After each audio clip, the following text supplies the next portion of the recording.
Witchcraft Demystified. E.P., the poet, was the great demystifier of the South.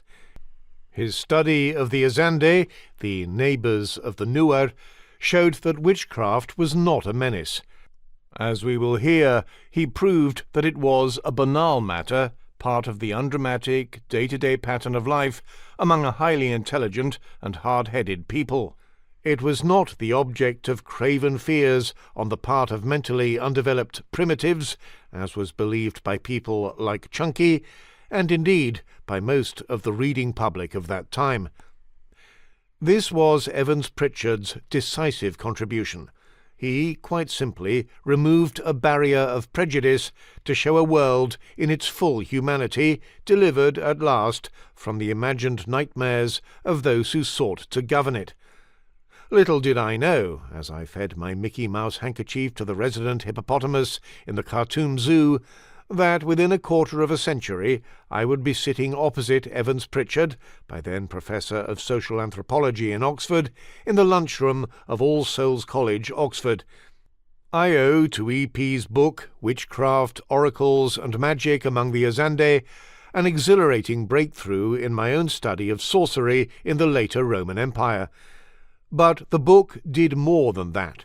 It removed a screen for me, much as it was intended to remove a screen of ignorant fear among the bog barons of southern Sudan. Reading E.P. for the first time, in 1967, revived in me trace memories of a great fear that affected all Europeans in Sudan and elsewhere. Scattered by the chance of empire in lands whose inhabitants remained dangerously opaque to them, they constantly had to ask themselves, what do the natives think? Even, how do they think? I now realize that there was a basis in the experience of my family and those around them for one of the driving forces of my work as a historian.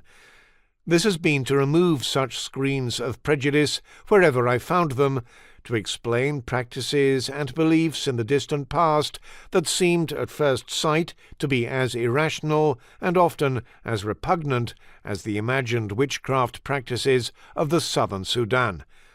In this way, by a strange detour through a masterpiece generated in the swamps of the southern Nile, I gained a new respect for the poise and cunning with which ancient and medieval persons, for all the world like the Nuer and the Azande, and just as much the objects of adverse modern prejudices, faced the problems of good and evil in ages very different from our own.